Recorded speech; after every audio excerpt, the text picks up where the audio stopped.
विद्यार्थी मित्रों केम छो दरेक जन मजा में बोलो। स्वाध्याय 13.2 में ख्याल आव्यो दरेक ने? खूब ज सहेलू चेप्टर है ने। चेप्टर हतु संभावना 13.1 और 13.2 आपणे चलाव्યું। हवे आज आपणे स्वाध्याय 13 ની અંદર 4-5 જે દાખલા છે એની વાત આપણે કરી દઈએ એટલે આપણા ચેપ્ટરની અહીંયા પૂર્ણાહુતિ થઈ જશે। બરાબર।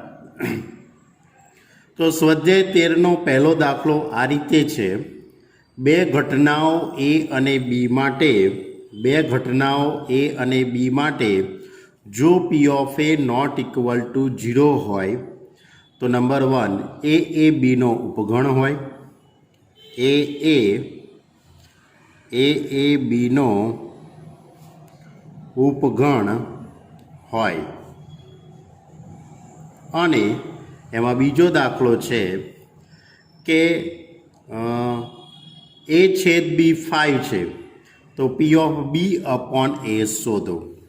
હવે A B નો ઉપગણ છે, આપણે આ પહેલો દાખલો લઈએ એટલે એનો અર્થ એવો થશે કે એના પ્રત્યેક ઘટકો ગણ બીમાં આવેલા છે। A B નો ઉપગણ છે એટલે એનો અર્થ શું થશે કે એનો પ્રત્યેક ઘટક એ ગણ બીમાં આવેલો છે। તો હવે એની ઉપરથી આપણે A છેદ B આપણે શોધીએ। A છેદ B ઇઝ ઇક્વલ ટુ, જો એના બધા સભ્યો બીમાં આવેલા હોય તો આ બંનેનો છેદગણ કયો થઈ જશે? એ થઈ જવાનો। તો હવે આપણે દાખલામાં શોધવાનું છે શું તમારે? P of B upon A। શું શોધવું છે દાખલામાં? P of B upon A। तो P of B upon A is equal to P of A छेद B upon P of A। P of A छेद B is equal to A અને છેદમાં P of A એટલે P of A ઉડી જશે એટલે જવાબ કેટલો આવશે? 1। ચલો હવે આમાં બીજો દાખલો લઈએ।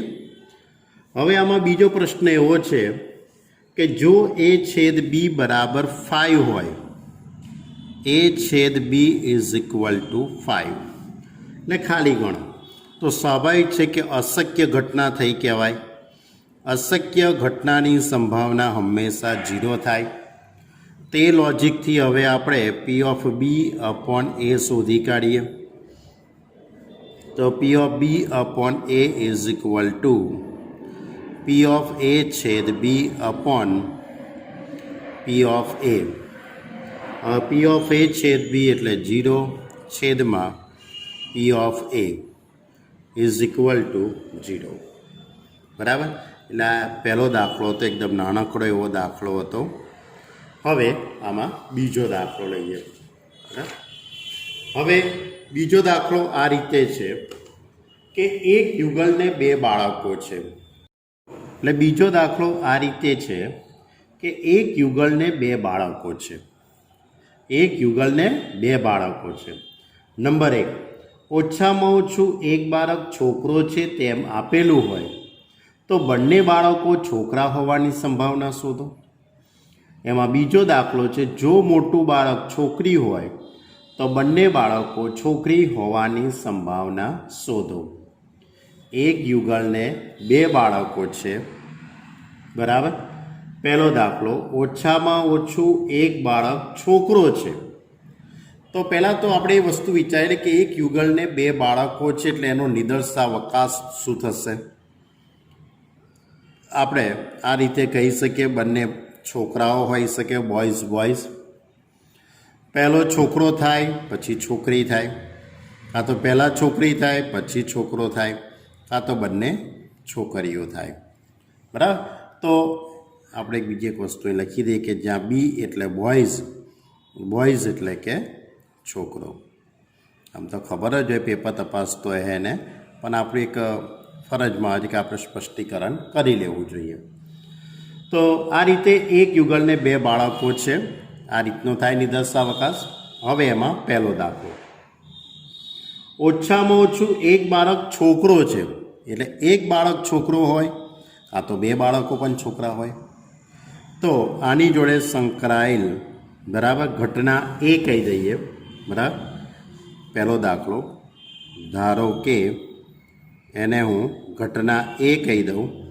એની અંદર ઓછામાં ઓછા 2 બાળકો છોકરા હોય તો ઓછામાં ઓછું એક બાળક છોકરું હોય, ઓછામાં ઓછું એક બાળક છોકરું હોય તો આ 3 ઘટકો આવશે, BB, BG અને GB. આપેલ હોય તો બંને બાળકો છોકરા હોવાની સંભાવના, તો બંને બાળકો છોકરા હોવાની સંભાવના એટલે BB થશે ખાલી, એટલે બીની અંદર માત્ર શું આવશે? BB. હવે આપણે આ બંનેનો છેદગણ નક્કી કરી લઈએ. તો આ બંનેના છેદગણમાં શું આવશે? અહીંયા BB. હવે P of B upon A, P of B upon A, કારણ કે ઓછામાં ઓછી એક બાળક છોકરો હોય તે આપેલ છે એટલે છેદમાં આવશે A અને ઉપર શું આવશે? B. તો ઇઝ ઇક્વલ ટુ આ બંનેનો છેદગણ ઉપર એટલે P of A છેદ B upon P of A. હવે A છેદ Bની સંભાવના, A છેદ Bમાં એક જ ઘટક છે એટલે 1/4. P of Aની અંદર 3 ઘટકો છે એટલે 3/4. તો ઇઝ ઇક્વલ ટુ 1/3. ચલો હવે બીજો દાખલો. બીજો દાખલો એ આ રીતે છે કે એક જો મોટું બાળક છોકરી હોય તો બંને બાળકો છોકરી હોવાની સંભાવના.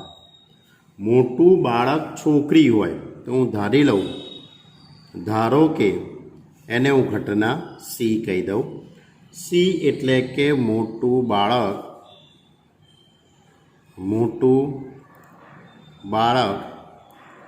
છોકરી છે અને D તરીકે બંને બાળકો છોકરી છે તે. તો મોટું બાળક છોકરી છે એટલે એનો અર્થ એવો થયો કહેવાય કે પહેલાં છોકરીનો જન્મ થયો હશે. તો પહેલાં છોકરીનો જન્મ થયો હોય તેવા 2 જ ઘટકો આવી શકે, GB અને GG. અને D એટલે બંને બાળકો છોકરીઓ હોય તો બંને બાળકો છોકરીઓ હોય તેવા એક જ ઘટક થશે, GG. હવે આ બંનેનો છેદગણ, આ બંનેના છેદગણની અંદર શું આવી શકે? GG. હવે દાખલામાં શોધવાનું છે શું? પહેલાં ઘટના C બનશે અને પછી ઘટના D બની છે એટલે P of D upon C. તો is equal two P of C છેદ D upon P of C. P of C છેદ D એની અંદર એક ઘટક જ છે એટલે 1/4. P of C એની અંદર 2 ઘટક છે એટલે 2/4. 4 ઉડી જશે એટલે 1/2. ક્લિયર? એટલે કે મોટું બાળક છોકરી છે તેવું આપેલું હતું એટલે છેદમાં, અને બંને બાળકો છોકરી છે તે શોધવાનું છે તે અંશમાં આવશે એટલે P of D upon C. Okay, એટલે બંને દાખલા એ સ્વાધ્યાય 13.1 ઉપર આધારિત દાખલા છે. હવે આપણે કયો દાખલો લેવાનો છે બાળકો ખબર છે? હવે ડાયરેક્ટ આપણે 7મો દાખલો લેવાનો છે. તમને થાય કે સાહેબ વચ્ચેના દાખલા ક્યાં ગયા? તો અત્યારે હાલની પરિસ્થિતિને ધ્યાનમાં રાખીને આ દાખલાઓને કેન્સલ કરેલા છે ગવર્મેન્ટ તરફથી, હાલની પરિસ્થિતિને ધ્યાનમાં રાખીને. બરાબર, એટલે આપણે ડાયરેક્ટ ક્વેશ્ચન નંબર 7 લેવાનું છે. ક્વેશ્ચન નંબર 7 આ રીતે કે જ્યાં સુધી 3 વખત પૂર્ણાંક 6 ન મળે ત્યાં સુધી એક પાસાને વારંવાર ઉછાળવાનો. જ્યાં સુધી 3 વખત પૂર્ણાંક 6 ન મળે ત્યાં સુધી પાસાને ઉછાળતા રહેવાનું છે. 6ઠ્ઠી વાર પાસાને ફેંકતા, કેટલામી વાર? 6ઠ્ઠી વાર પાસાને ફેંકતા ત્રીજી વખત પૂર્ણાંક 6 મળે છે. 6ઠ્ઠી વખત પાસાને ફેંકીએ અને પૂર્ણાંક 6 મળે તેની સંભાવના કેટલી? એની સંભાવના કેટલી એ આપણે શોધવાનું છે દાખલામાં. બરાબર બાળકો, સાતમો દાખલો કેન્સલ છે, આપણે ભૂલથી મેં રકમ વાંચી લીધી, મેં બરાબર ધ્યાન ના રાખ્યું. સાતમો દાખલો નથી આપણા સિલેબસમાં, કારણ કે એ પ્રકારનું લોજિક તો આપણે કેન્સલ જ કરેલું છે એટલા માટે. હવે આઠમો દાખલો છે કે યાદચ્છિક રીતે પસંદ કરેલ લીપ વર્ષમાં 53 મંગળવાર હોય તેની સંભાવના કેટલી. લીપ વર્ષ છે એમાં 53 મંગળવાર હોય, 53 ટ્યુઝડે, બરાબર. તો એની સંભાવના કેટલી? તો લીપ વર્ષ એટલે કે આપણે કેવું લોજિક વિચારીશું કે 366 દિવસ હોય લીપ વર્ષમાં, બરાબર. હવે 366 હોય એને આપણે 52 વડે ભાગાકાર કરવું આપણે, બરાબર. કારણ કે લોજિકલી જો આપણે વિચારીએ અથવા તો આનો 7 વડે ભાગાકાર કરવામાં આવે, આનો 7 વડે ભાગાકાર કરીએ તો કંઈક આ રીતે આપણે વિચારી શકીએ, 7 ગુણ્યા 352, 7 ગુણ્યા 52 સોરી સ્ટુડન્ટ, પ્લસ 2 વિચારી જુઓ, 52 ગુણ્યા 7 કરી કાઢો, હવે 7 દુ 14 એટલે 364 દિવસ થવાના, 65 એટલે 2 દિવસ બાકી રહેવાના. બહુ સામાન્ય દાખલો છે બાળકો, આની અંદર કોઈ શરતી સંભાવનાનો પણ કોઈ ઉપયોગ નથી, કશાનો કોઈ ઉપયોગ નથી, ખાલી એક સામાન્ય લોજિકલી જ દાખલો છે, બરાબર. 364 દિવસ છે, એમાંથી 2 દિવસ બાકી રહી જશે. હવે આ 2 દિવસે કયા હોઈ શકે? જો છેલ્લા 2 દિવસમાં એક મંગળવાર આવે તો લીપ વર્ષમાં 53 મંગળવાર આવે, બરાબર. આનો અર્થ એવો થયો કહેવાય, જો છેલ્લા 2 દિવસમાં એટલે આ 2 દિવસમાં કોઈ એક દિવસ મંગળવાર હોય તો એમ કહેવાય કે આ વર્ષની અંદર 53 મંગળવાર હશે. તો હવે 2 દિવસોની શક્યતા કેટલી થશે? આ જે બાકી રહેતા જે 2 દિવસો છે એની શક્યતા કેટલી થશે, એની સાથે સંકળાયેલો નિદર્શાવકાશ. તો આપણે આ રીતે વિચારી શકીએ, ધારો કે સોમવારથી શરૂ કરીએ તો સોમ મંગળ, પછી મંગળ બુધ, પછી બુધ ગુરુ, પછી બુધ ગુરુ, પછી ગુરુ શુક્ર, પછી શુક્ર શનિ, પછી શુક્ર શનિ, પછી શનિ રવિ, પછી રવિ સોમ, બરાબર. પછી તો આ રીતે રિપીટ જ થવાનું છે.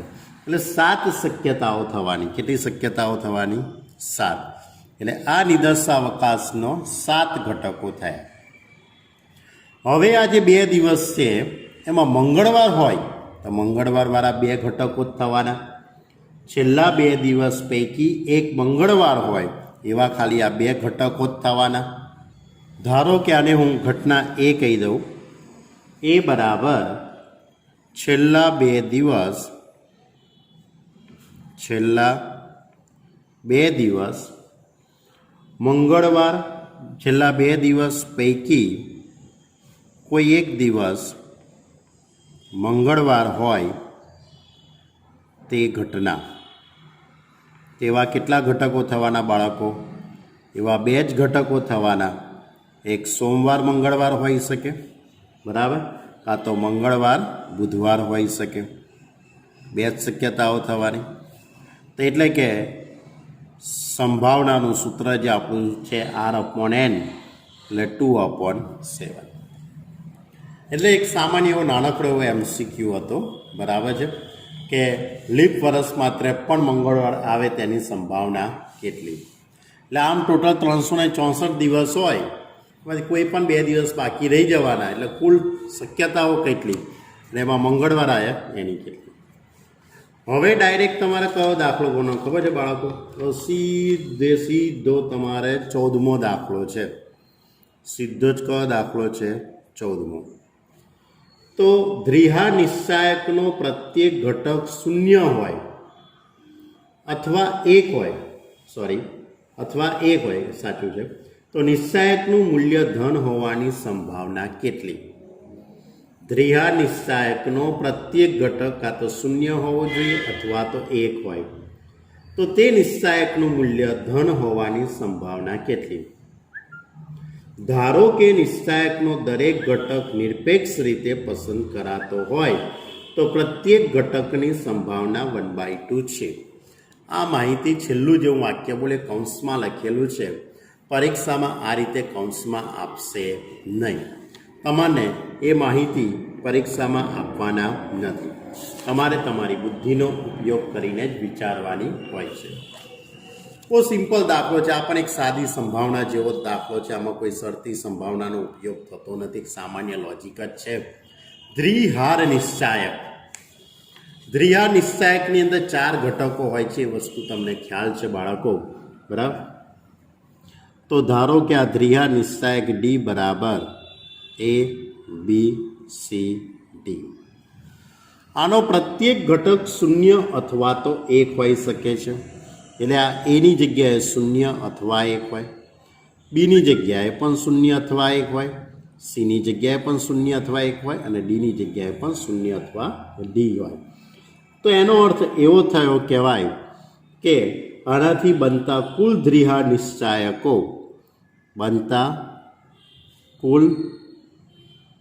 કુલ દ્વિહાર નિશ્ચાયકોની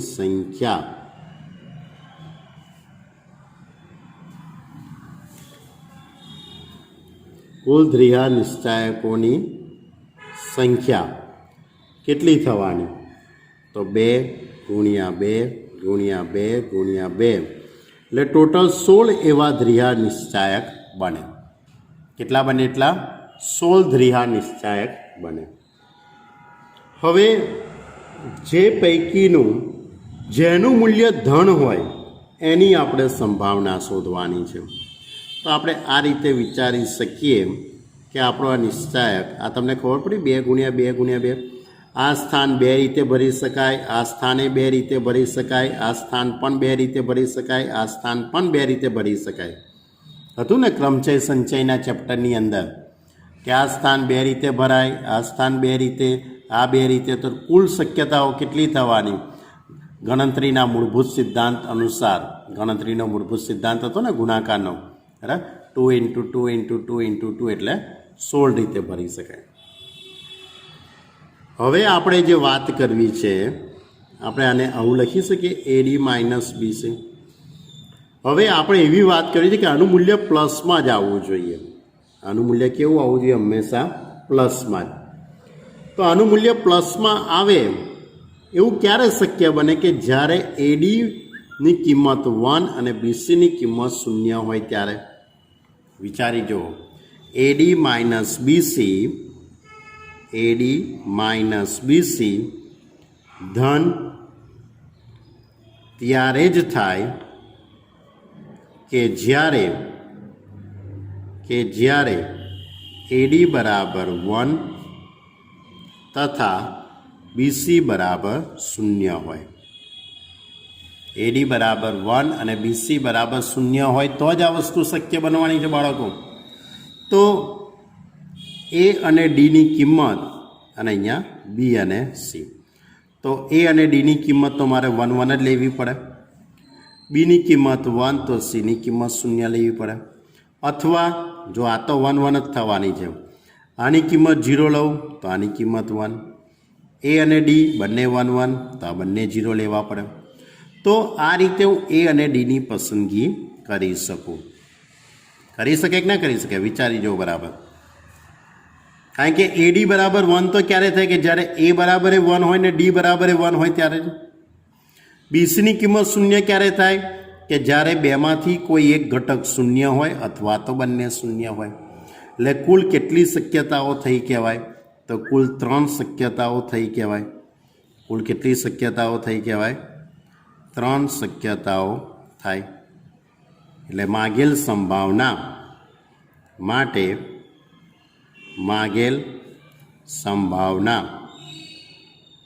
કેટલી થઈ જવાની? તો કુલ 3 શક્યતાઓ અને ટોટલ 4 એટલે 3/4. ક્લિયર?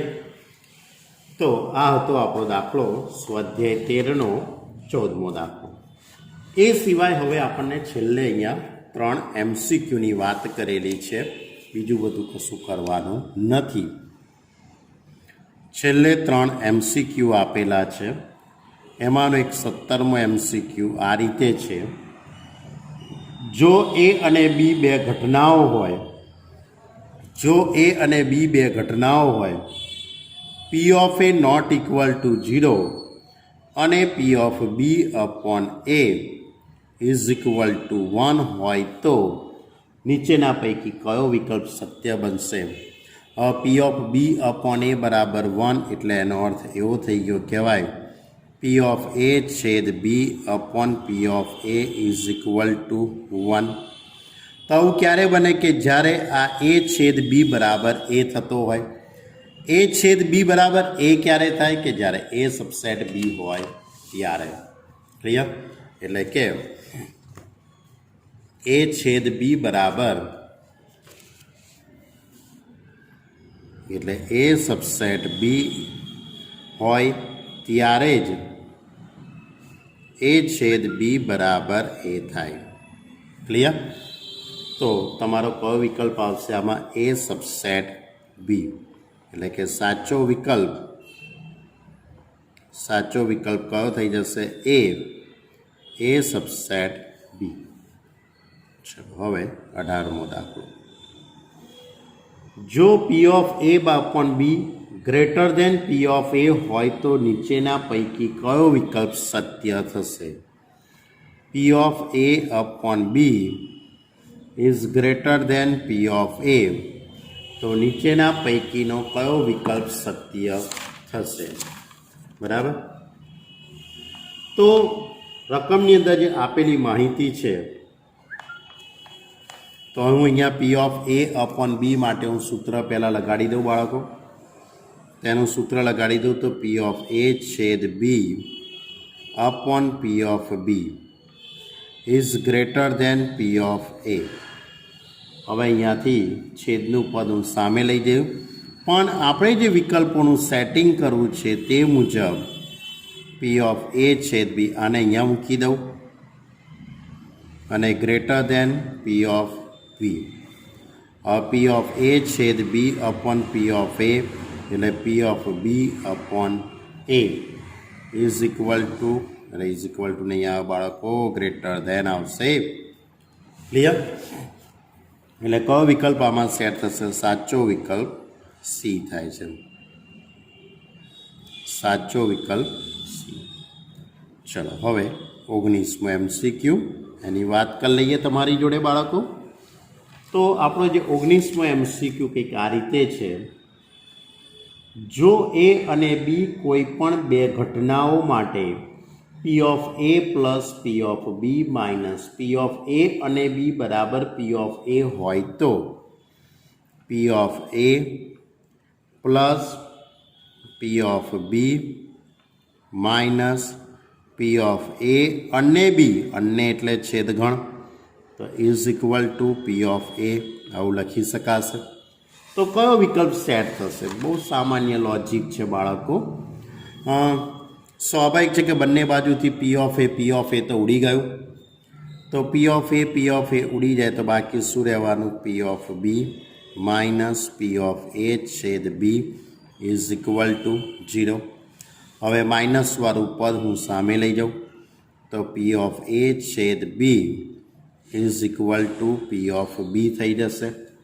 હવે પી ઓફ બીને હું છેદમાં મૂકી દઉં તો પી ઓફ એ છેદ B upon P of B is equal to 1. તો પી ઓફ એ છેદ B upon P of B, તો P of A upon B is equal to 1. એટલે કે તમારો અહીંયા સાચો વિકલ્પ કયો પસંદ થઈ જશે? બી સાચો વિકલ્પ છે. ઓકે. તો આ હતું આપણું સ્વાધ્યાય 13. બરાબર. સ્વાધ્યાય કયું? 13. એનો 4 દાખલા અને 3 MCQ. બરાબર. આમ જોવા જઈએ તો હવે અહીંયા ચેપ્ટર આપણું પૂર્ણ થઈ ગયું છે. ચેપ્ટર નંબર 13 આપણી જોડે પૂર્ણ, અને ઉદાહરણોની હવે વાત તમારી જોડે કરી કાઢી. 1-2 ઉદાહરણોની ચર્ચા મારે તમારી જોડે કરવી છે એટલે આપણું ચેપ્ટર અહીંયા પૂર્ણ થઈ જાય. જો એક ઉદાહરણ નંબર 36 છે. ઉદાહરણ નંબર 36 થોડુંક વિચારવા જેવું છે. આમ ઘણું સહેલું છે. બરાબર. કે જ્યાં સુધી તેમનામાંથી એકને એટલે 2 જણા રમે છે, બરાબર. 2 વ્યક્તિઓ ગેમ રમે છે. જ્યાં સુધી તેમનામાંથી એકને 6 ન મળે ત્યાં સુધી એ અને બી વારાફરતી પાસા ફેંકે છે. જ્યાં સુધી તેમનામાંથી એકને 6 ન મળે ત્યાં સુધી એ અને બી વારાફરતી પાસા ફેંકે છે. હવે શું બને છે? પ્રથમ 6 મેળવનાર રમત જીતી જાય. જેને પહેલી વખત 6 આવે એ ગેમ જીતી જાય છે. એ પાસો ફેંકવાની શરૂઆત કરે છે. અનુક્રમે તેમની જીતવાની સંભાવના શોધો. અનુક્રમે તેમની જીતવાની સંભાવના શોધો. બરાબર. 2 વ્યક્તિઓ છે, પાસો ફેંકવાની રમત રમી રહ્યા છે. જ્યાં સુધી 6 ન મળે, બરાબર, ત્યાં સુધી એ બંને એકબીજાને પાસો ફેંક્યા કરે છે વારાફરતી. આપણે શોધવાનું છે કે પાસો ફેંકવાની શરૂઆત એ નામની વ્યક્તિ કરે છે. તો એ વ્યક્તિ અનુક્રમે હંમેશા જીતતી જ રહે છે, તો એની સંભાવના કેટલી? તો પહેલાં આપણે એક વસ્તુ વિચારી લઈએ કે સફળતા એટલે કે 6 મળે તેને, એ ગમે તેને મળે, એ વ્યક્તિને મળે કે બી વ્યક્તિને મળે. તો એક આપણે વિચારીએ કે ધારો કે એસ એ સફળતાની સંભાવના અને એફ એ નિષ્ફળતાની સંભાવના દર્શાવે છે. તો સફળતા એટલે કે 6 મળે, બરાબર, તેની સંભાવના થશે 1/6. નિષ્ફળતા મળે તેની સંભાવના 5/6. હવે પી ઓફ એ પ્રથમ વખત ફેંકતા જ જીતી જ ગયો. માની લો કે પહેલી જ વખત એક ફેંક્યું અને એ નામનો વ્યક્તિએ ફેંક્યું ને એ જીતી જ ગયો, તેની સંભાવના 1/6. એટલે સ્વાભાવિક છે કે બીને તો કોઈ વારો આવવાનો જ નથી. આમાં બીને કોઈ વારો આવવાનો નથી. જ્યારે એ દ્વારા પ્રથમ વખત ફેંક્યું ને નિષ્ફળ ગયો, હવે શું બન્યું? કદાચ એ નિષ્ફળ ગયો તો કોને ચાન્સ મળશે? બીજી વખત પાસો ફેંકવામાં નિષ્ફળતા જાય છે. પહેલી વખત પાસો ફેંકવામાં એ પણ નિષ્ફળ ગયો અને બી દ્વારા બીજી વખત પાસો ફેંકવામાં તે નિષ્ફળ થાય, તો જ એને ચાન્સ મળે ને, તો જ એ જીતે કે ના જીતે. આપણે તો એને જીતાડવાનો છે ગમે તેમ કરીને. શું કરવાનું છે? એને જીતાડવાનો છે. બરાબર, બુદ્ધિ દોડાવજો. તો અનુક્રમે જીતવાની સંભાવના, એ વ્યક્તિની જીતવાની સંભાવના તમારે શોધવાની છે. તો એનો અર્થ એવો કે બી વ્યક્તિને ક્યારેય સફળતા તો એને મળવાની જ નથી. એટલે કે આનો પ્રયત્ન પહેલી વખત થવાનો, પછી ત્રીજી વખત પાસો ફેંકાશે, પછી 5મી વખત ફેંકાશે. કારણ કે બીજો ચાન્સ તો કોણ મળશે? બી વ્યક્તિને જ મળવાનો છે હંમેશા. સમજ્યા કે ના સમજ્યા? એટલે કે એ ત્રીજી વખત ફેંકતા જીતે છે. તો પહેલી વખત એ નામની વ્યક્તિએ ફેંક્યો તો નિષ્ફળ ગયેલો. પછી એફ બી નામની વ્યક્તિએ ફેંક્યો, એ પણ નિષ્ફળ ગયેલો. અને હવે વચ્ચે અહીંયા ગુણાકાર એટલા માટે કરેલો છે કારણ કે સ્વતંત્ર રીતે બંને જણા પાસો ફેંકે છે. બંને ઘટનાઓ સ્વતંત્ર બની રહી છે, એટલે નિરપેક્ષ ઘટનાઓ છે, એકબીજા પર આધાર રાખતી નથી. એટલે P of F into P of F into P of S, એટલે 5/6. બરાબર. 5/6 કેટલી વખત થશે? 3 વખત. એટલે આ રીતે લખી શકાય. આ જ રીતે આમ આગળ વધતા જઈએ તો પી જીતે તેની સંભાવના કેટલી? તો પ્રથમ વખત જીતે તેની સંભાવના 1/6. ત્રીજી વખત જીતે તેની સંભાવના આટલી. પછી 5મી વખત આવે તો કેટલી આવવાની? 5/6. 5મી વખત શું થશે? એફ એફ એફ અને પછી એસ. બરાબર. તો આ રીતે ક્રમશઃ તે આગળ વધશે. હવે આ રીતે લખીએ છીએ આપણે. લખાણ થોડુંક વ્યવસ્થિત લખવું પડશે ને. એ પ્રથમ વખત, પહેલી જ વખત એને પાસો ઉછાળ્યો અને એ વ્યક્તિને પ્રથમ વખત જ ફેંકતા જીતે છે. પ્રથમ વખત ફેંકતા, પાસો ફેંકતા જ જીતે છે તે ઘટનાની સંભાવના, એટલે એ વ્યક્તિની સફળતાની સંભાવના કેટલી થવાની? 1/6. હવે એ વ્યક્તિને બીજી વખત તો કોને ચાન્સ આપવાનો? બી વ્યક્તિને આપવાનો. બીજી વખત ચાન્સ કોને આપવાનો? બી વ્યક્તિને. તો હવે એ વ્યક્તિને ત્રીજી વખત જ ચાન્સ મળવાનો છે.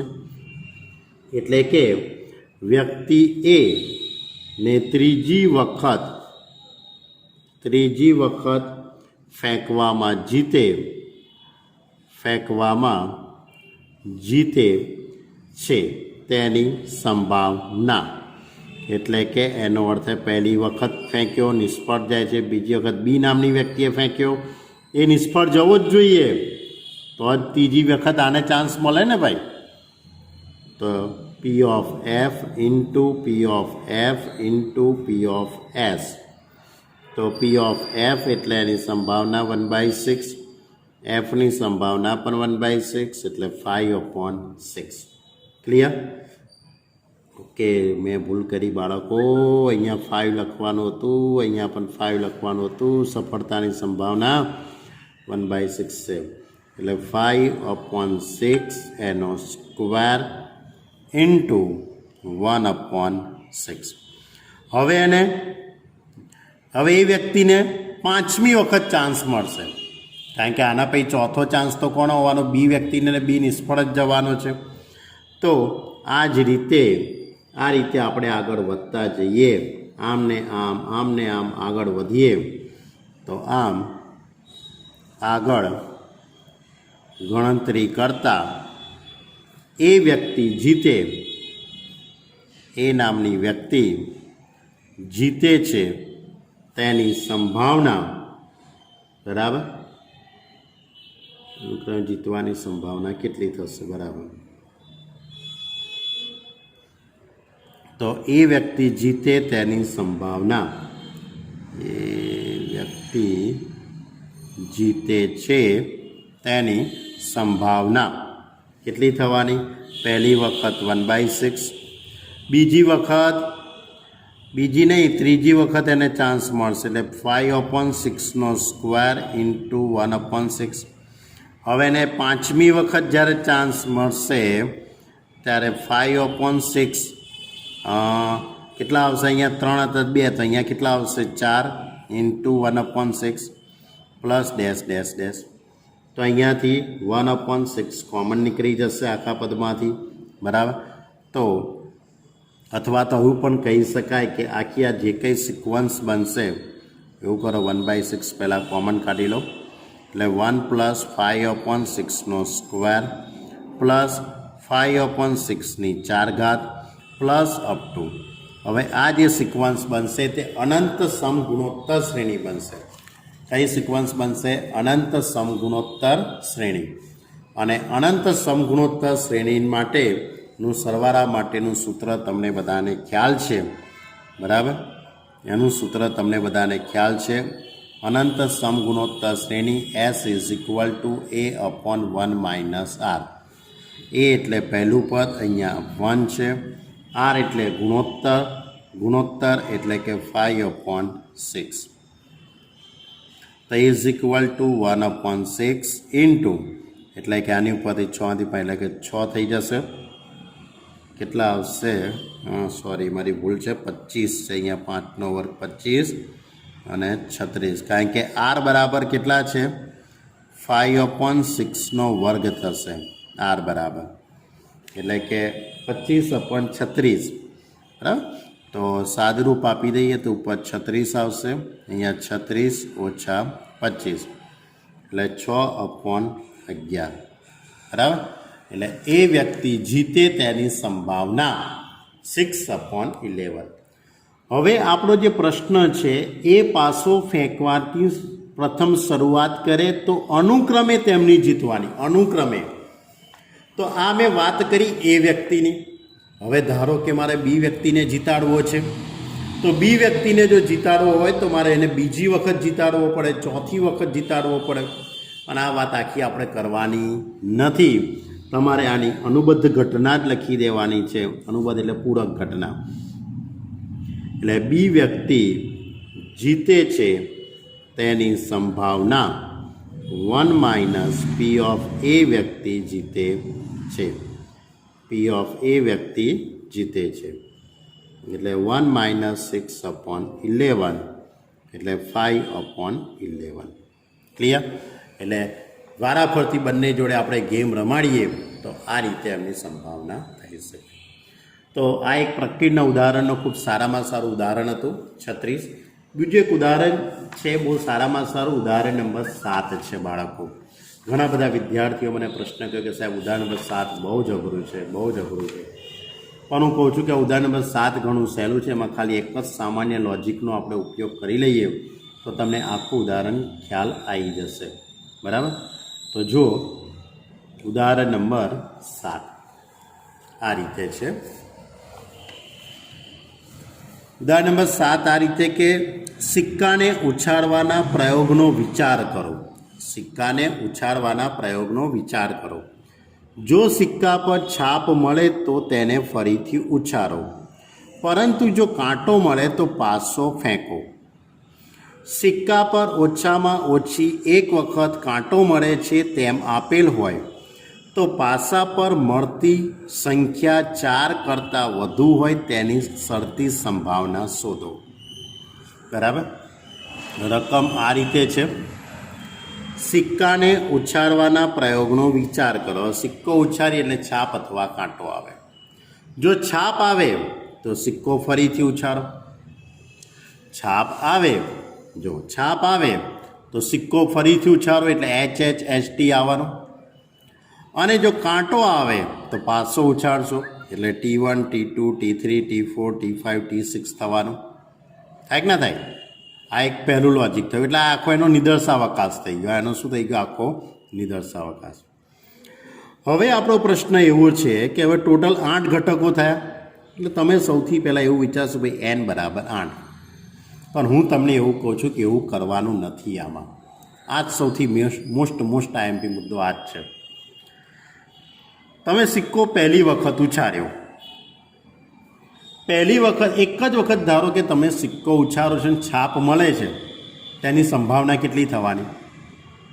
એની સંભાવના કેટલી થવાની? 1/2 થાય કે ના થાય?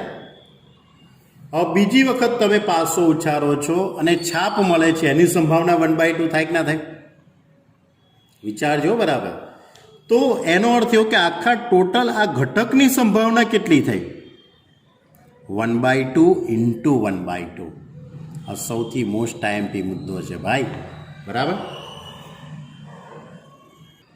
જો પહેલી વખત સિક્કો ઉછાળ્યો તો છાપ આવે અથવા કાંટો આવે, એટલે આ ઘટના પૂરી થઈ ગઈ. આ વસ્તુ આખી પૂરી થઈ ગઈ. તો H આવે એની સંભાવના કેટલી? 1/2. અને કાંટો આવે એની સંભાવના 1/2. જો છાપ આવશે તો તમે ફરીથી સિક્કો ઉછાળવાના. ફરીથી સિક્કો ઉછાળો છો, છાપ આવે છે, તો આ સ્વતંત્ર ઘટના થઈ ગઈ. આ સ્વતંત્ર થઈ, આ સ્વતંત્ર થઈ, તો આની સંભાવના 1/2 થઈ. એટલે સ્વાભાવિક છે કે H આવે એની સંભાવના કેટલી થવાની? આ HH નામનો ઘટક આવે એની સંભાવના કેટલી થાય? 1/2 ઇન્ટુ 1/2 એટલે 1/4 થાય. આની ઇન્ટુ આની. એ જ રીતે માની લો કે આમાં કાંટો આવ્યો, તો એનો અર્થ એવો થયો કે HT ઘટક થયો કહેવાય. તો એની સંભાવના કેટલી થઈ જવાની? તો છાપ આવે તો એની સંભાવના 1/2, કાંટો આવે એની પણ 1/2 એટલે 1/4 થઈ ગયો કહેવાય. હવે જો કાંટો આવે તો તમારે શું કરવાનું છે? પાસો ઉછાળવાનો. પાસો ઉછાળો એટલે 1 2 3. હવે માની લો કે આ T1 ઘટક આવ્યો, તો એક ઘટક આવે તેની સંભાવના 1/6 થવાની. તો હવે T1 ઘટક આખો જ્યારે બને ત્યારે એની સંભાવના કેટલી થાય? તો આની સંભાવના 1/2 અને આની સંભાવના 1/6 એટલે 1/12 થવાની. આ વાત આવી એટલા માટે આપણે કહેવાય કે બંને વસ્તુ અલગ અલગ થાય છે. બધી વસ્તુ એક સાથે થતી નથી. બરાબર? એટલે સ્વતંત્ર રીતે કોઈ એક ઘટકની આપણે સંભાવના આ રીતે વિચારવાની છે આમાં. તો બસ આ જ લોજિકનો જો તમને ખ્યાલ આવી જાય તો દાખલાની અંદર કાંઈ જ છે નહીં. જો આ પ્રયોગનો નિદર્શાવકાશ કયો થઈ જશે? HH. એચ ટી, પછી ટી આવે તો T1, T2, T3, T4, T5, T6. Clear? આટલા ઘટકો આવે આમાં. હવે આપણો પ્રશ્ન એવો છે, શું શોધવાનું છે? કઈ ગયું? હા, સિક્કા પર ઓછામાં ઓછી એક વખત કાંટો ટી મળે છે તેમ આપેલું છે, તો એને હું ઘટના એ કહી દઉં. ઘટના એ એટલે કે ઓછામાં ઓછો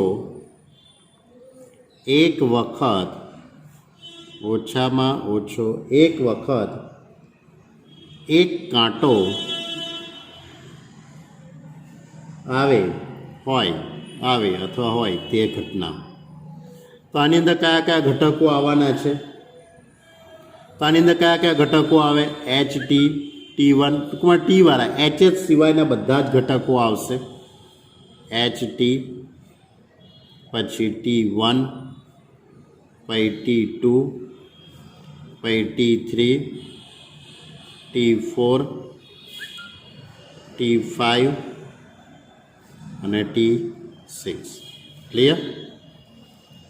તો આ રીતે આની અંદર આ રીતના ઘટકો આવશે.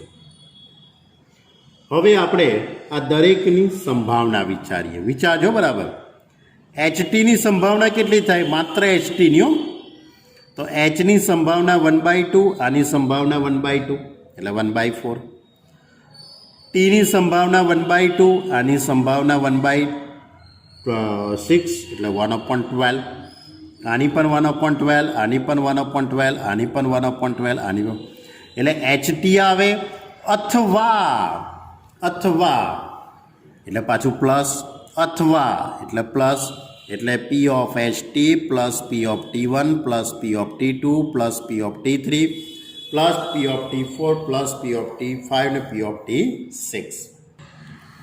તો આ રીતે લખીશું 1/4 plus 1/12 plus 1/12 plus 1/12 plus 1/12 plus 1/12 બરાબર.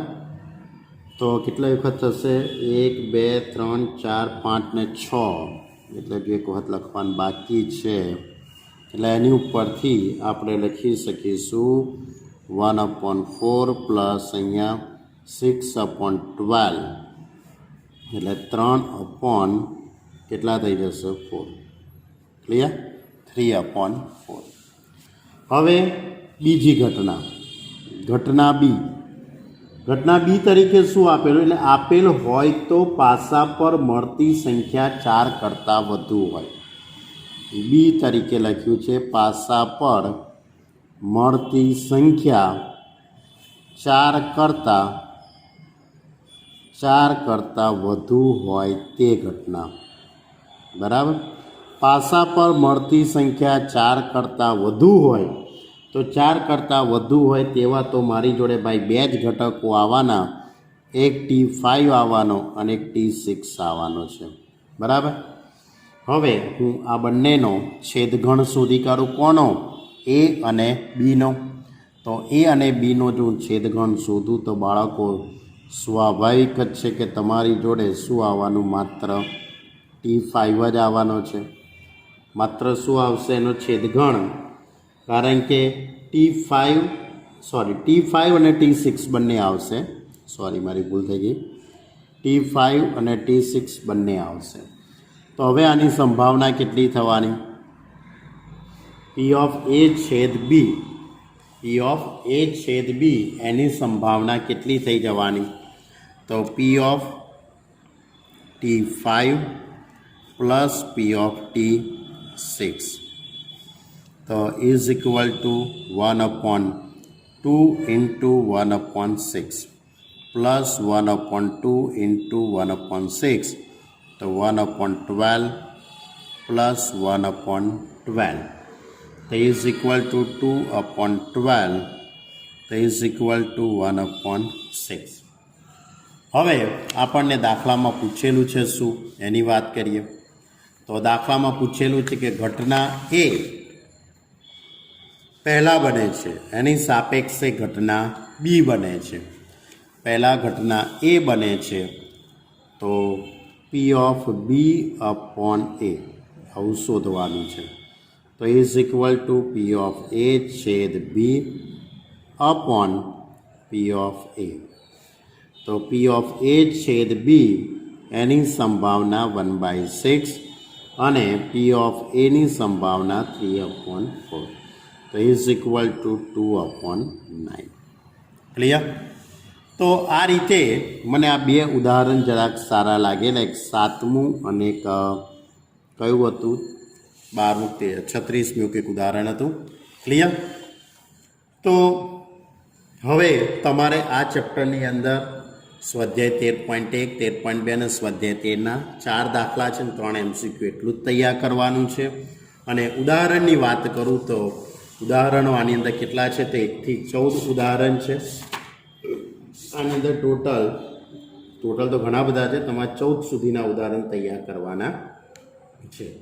એમાં 13મું અને 14મું ઉદાહરણ એ થિયરી પ્રકારનું છે, પણ આવડી જાય એવું છે. એટલે એ બે ઉદાહરણ ખૂબ સારા છે. અને છેલ્લે હમણાં મેં જે પ્રકીર્ણના ઉદાહરણ ચલાવ્યું, બરાબર, તો આટલું તમારે આ ચેપ્ટરમાં તૈયાર કરવાનું છે, કંઈ વધારે કરવાનું નથી. ક્લિયર? તો આ સાથે આપણું અહીંયા ચેપ્ટર નંબર 13 પૂર્ણ થાય છે. હવે આવતી વખતે આપણે 3 ડાયમેન્શનલ જ્યોમેટ્રીની બધી વાતો કરીશું, એટલે સદીશોની વાત કરીશું. બરાબર? એટલે હવે આપણું આના પછીનું ચેપ્ટર હશે ચેપ્ટર નંબર 10. ચેપ્ટર નંબર 10ની શરૂઆત કરીશું. ઓકે સ્ટુડન્ટ, ત્યાં સુધી આટલું કમ્પ્લીટ તૈયાર કરી દેજો. ઓકે વિદ્યાર્થીઓ, ગુડ બાય.